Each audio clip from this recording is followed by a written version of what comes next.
একসময় টয়টোপিয়ার রঙিন দেশে সার্জেন্ট স্নাগলস নামে একটি সাহসী টেডি বিয়ার কৌতুকপূর্ণ খেলনাগুলির একটি সেনাবাহিনীর নেতৃত্ব দিয়েছিল। টয়ল্যান্ড ছিল একটি জাদুকরী জায়গা যেখানে প্রতিদিন নতুন অ্যাডভেঞ্চার নিয়ে আসত। সার্জেন্ট স্নাগলস এবং তার খেলনা সৈন্যরা, যার মধ্যে অ্যাকশন ফিগার, প্লাস প্রাণী এবং খেলনা গাড়ি ছিল, তারা তাদের ভূমিকে দুষ্টু ধূলিকণার হাত থেকে রক্ষা করত। টয় ব্রিগেডের একটি বিশেষ রুটিন ছিল। সকালে রিমোট নিয়ন্ত্রিত ট্যাঙ্কের প্যারেড দিয়ে শুরু হয় এবং বিকেলে শক্তিশালী লেগো দুর্গের বিরুদ্ধে তীব্র যুদ্ধে ভরা হয়।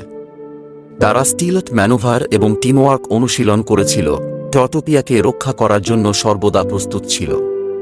যুদ্ধের মধ্যে বন্ধুত্ব প্রস্ফুটিত হয়েছিল এবং জোট তৈরি হয়েছিল।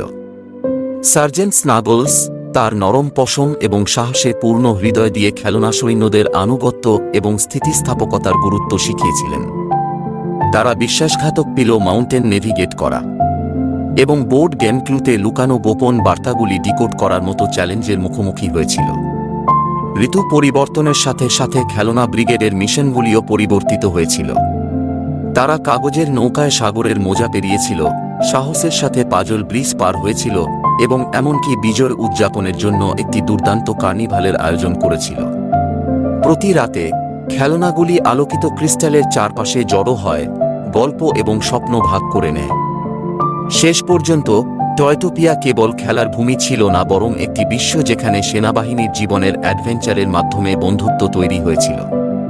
টয় ব্রিগেড সার্জেন্ট স্নাগলসের বুদ্ধিমান নেতৃত্বে প্রমাণ করেছে যে বিশ্বের ক্ষুদ্রতম স্থানেও সাহস এবং সৌহার্দ্য প্রতিদিন একটি দুর্দান্ত দুঃসাহসিক কাজ করতে পারে।